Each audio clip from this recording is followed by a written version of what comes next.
प्रधानमंत्री जी, एक चीज को लेकर बड़ा भ्रम है और वो भ्रम ये है कि विपक्ष आरोप लगाता है कि अगर बीजेपी 400 सीट लेकर आई तो संविधान बदल देगी। इस देश में पहले भी 400 सीट लेकर पार्टी आई है। देश में पहले भी संविधान में 100 से ज्यादा संशोधन हो चुके हैं। इन बयानों पर आप क्या कहेंगे? पहली बात यह है कि आज हमारे पास कितनी सीटें हैं। आज भी एनडीए के पास करीब करीब 360 सीटें हैं और एनडीए के सिवाय जैसे बीजेडी एनडीए में नहीं है तो उन सबको मिला ले तो आज भी हम करीब करीब 400 सीट के साथ ही बैठे हुए हैं पार्लियामेंट में। पिछले 5 साल से बैठे हुए हैं। अगर ऐसा कोई पाप किसी को करना होता तो उसी समय कर लेता। तो ये तर्क भी नहीं है, सत्य भी नहीं है। लेकिन ये क्यों करते हैं? क्योंकि उनके पास उनका इतिहास देख लीजिए साहब। जो पार्टी कांग्रेस पार्टी के संविधान में की पवित्रता को नहीं मानती है वो पार्टी देश के संविधान को कैसे मानेगी? कांग्रेस पार्टी के संविधान की पवित्रता को नष्ट करने का काम इस परिवार ने किया है। उन्होंने संविधान की मर्यादाओं को तोड़ा है। कांग्रेस पार्टी ने ऑफिशियली राष्ट्रपति के उम्मीदवार तय किए थे संजीव रेड्डी जी को, ऑफिशियली कांग्रेस पार्टी ने, और उनकी पीठ में छुरा भोंक करके उनको हरा दिया गया था। ये इनका खेल है। इन्होंने संविधान के साथ हमेशा खिलवाड़ किया। नेहरू जी इतने बड़े लोकतंत्र का चेहरा कहते हैं ना आप लोग, पार्लियामेंट में बैठने के सबसे पहला जो संविधान संशोधन किया वो उन्होंने फ्रीडम ऑफ स्पीच को रिस्ट्रिक्ट करने के लिए किया था। पूरी तरह अनडेमोक्रेटिक नेहरू जी ने किया था। दूसरा, अब उन्होंने कैसे किया? भारत का संविधान, इसमें मैं 3 बातें मोटी मोटी देखता हूं। एक तो बहुत ही अनुभवी लोगों ने बैठ करके, भारत की जड़ों को जानने वाले लोगों ने बैठ करके संविधान को बनाया। उसमें वो सुगंध है भारत के सोच, इसलिए उसको एक सामाजिक दस्तावेज भी कहा जाता है। वो सुगंध है। दूसरा, ये लोग आगे का सोचते थे तो उसमें एक फ्यूचरिस्टिक देश आगे अच्छा चले इसकी व्यवस्था भी है। और तीसरा, जो शब्दों में नहीं है लेकिन पेंटिंग में है।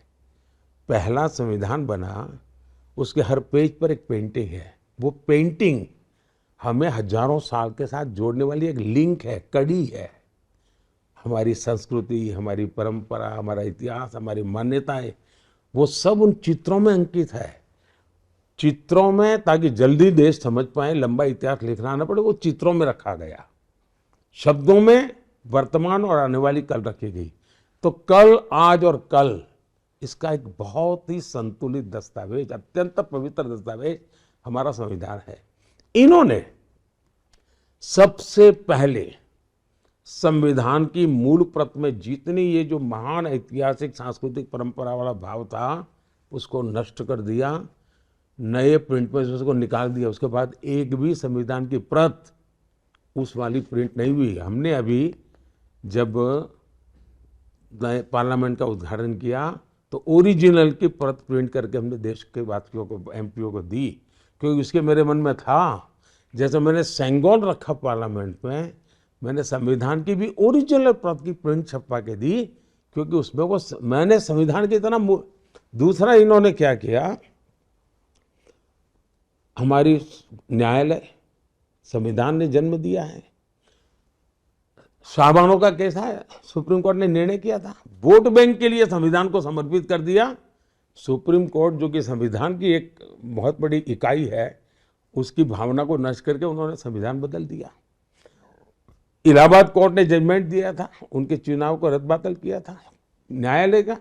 उन्होंने संविधान को कूड़े कचरे में डाल दिया, इमरजेंसी डाल दी, हिंदुस्तान को जेल में खाने बंद कर दिया। उन्होंने संविधान का उपयोग सिर्फ और सिर्फ अपने एकाधिकार के लिए किया। देश की सरकारों को 356 का उपयोग करके 100 बार उसको खत्म किया है इन्होंने। और एक प्रधानमंत्री ने अकेले ने 50 बार किया और इन्हीं के परिवार ने की। तो संविधान को पूरी तरह नष्ट करना ये उनकी पूरी और दूसरा अपीजमेंट पॉलिटिक्स के लिए, एक पावर के लिए, दूसरा अपीजमेंट पॉलिटिक्स के लिए। एक है तो सत्ता के लिए संविधान का उपयोग किया, दूसरा वोट बैंक पॉलिटिक्स के लिए किया। मेरे मन में तो सवाल है जी, और मैं तो मीडिया के लोगों को कहता हूं, खोजिए क्या वायनाड में सौदा हुआ है क्या? मेरे मन में क्वेश्चन है, क्या वायनाड में सौदा हुआ है क्या कि आपको मुसलमानों को रिजर्वेशन में हिस्सा दिया जाएगा, बदले में वायनाड जिताओ? क्या ऐसा सौदा हुआ है क्या? बदले में देश में चुनाव जिताओ, क्या ऐसा सौदा हुआ है क्या? देश जानना चाहता है। और आज खेल क्या चल रहा है? आज खेल ये चल रहा है, SC, ST, OBC के जो संविधान में आरक्षण मिला हुआ है, उस आरक्षण को छीनने का तरीका ढूंढा जा रहा है। और वो धर्म के आधार पर आरक्षण देना चाहता है। जब संविधान बना, महीनों तक चर्चा हुई, देश के विद्वानों ने चर्चा की कि धर्म के आधार पर आरक्षण दे सकते हैं क्या, और सबने सहमति बनी कि धर्म के आधार पर आरक्षण नहीं दे सकते हैं। और बाबा साहब आम्बेडकर का तो बड़ा विद्वत्तापूर्ण उसमें बयान है। सबने बहुत सुविचारित मत रहा है देश में कि हमारे देश में धर्म के आधार पर आरक्षण नहीं देना चाहिए। ये धर्म के आधार पर आरक्षण देने पर टूटे, क्यों? Vote bank politics. कर्नाटका ने तो एक नया प्रयोग किया। कर्नाटका ने क्या किया? उन्होंने रातों रात सभी मुस्लिम जातियों को फतवा निकाल कर OBC बना दी, एक सर्कुलर निकाल दिया, थप्पा मार दिया। तो जो 27% OBC का आरक्षण था, उसके सबसे बड़े हिस्सेदार ये बन गए, उनका लूट लिया, डाका डाल दिया। तो इनके लिए संविधान ये एक खेल है। क्या इस देश में 75 साल में भारत का संविधान लागू हुआ था क्या? जो लोग ये कह रहे हैं ना, बेईमानी कर रहे हैं। 60 साल तक इन्होंने राज किया, कश्मीर में भारत का संविधान नहीं लागू होता था। अगर संविधान की इतनी है आपको पवित्रता लगती थी, तो कश्मीर में संविधान क्यों लागू नहीं किया आपने? 370 की दीवार बना करके भारत के संविधान को यहां तक क्यों अटका दिया आपने? ये बाबा साहब का, आम्बेडकर का अपमान है कि नहीं है? दूसरा, जम्मू कश्मीर में जो मेरे दलित भाई बहन हैं, इनको 75 साल तक आरक्षण का अधिकार नहीं मिला है जी, कोई अधिकार नहीं मिला है। तो इनको रोना क्यों नहीं आया भाई? वहां पर हमारे आदिवासी भाई बहन हैं, उनको कोई अधिकार नहीं मिला, क्यों रोना नहीं आया? हमारी माताएं बहनें हैं वहां, उनको कोई अधिकार नहीं मिला, क्यों? संविधान था ही नहीं वहां, उनका संविधान चलता था। मैंने संविधान की सबसे बड़ी सेवा की है कि 370 हटा करके जम्मू कश्मीर में भारत का मैंने संविधान के प्रति मेरा समर्पण देखिए।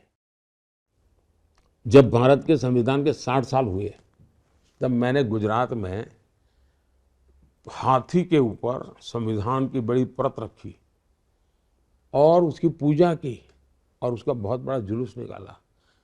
और हाथी पर सिर्फ संविधान था और देश राज्य का मुख्यमंत्री पैदल चल रहा था वहाँ। क्यों? मैं देशवासियों के दिल में संविधान की प्रतिष्ठा बनाना चाहता था। जब हम पार्लियामेंट में आए तो हमने संविधान दिवस मनाने का प्रस्ताव लाए। कांग्रेस पार्टी ने विरोध किया और कांग्रेस पार्टी के नेता, जो आज कांग्रेस पार्टी के अध्यक्ष हैं, उन्होंने बयान दिया पार्लियामेंट में कि 26 जनवरी तो है, संविधान दिवस की क्या जरूरत है। मेरे लिए संविधान हर स्कूल में चर्चा का विषय होना चाहिए, हर बच्चे के दिल में संविधान की पवित्रता की चर्चा। ये वकीलों के लिए अदालत में धाराएं कोट करने के लिए संविधान नहीं है। संविधान हमारी जीवन की प्रेरणा बनना चाहिए, नई पीढ़ी को शिक्षा मिलनी चाहिए। और मैं देशवासियों को कहता हूं, मेरी तीसरी टर्म में मेरे जो पहले 100 दिन के कार्यक्रम है ना, एक मैं आज पत्ता खोल देता हूं। पहले 100 दिन में मेरा एक काम ये रहेगा कि संविधान के 75 साल को साल भर ऐसे मनाऊंगा अब तो, क्योंकि इतना झूठ बोल रहे हैं लोग, ताकि देश संविधान की पवित्रता को समझे, संविधान के महात्मा को समझे। हाँ, मैं संविधान में जितना अधिकार की चर्चा होती है, मैं कर्तव्य की भी उतनी चर्चा करना चाहता हूँ, क्योंकि देश में कर्तव्य भाव भी जगाना चाहिए।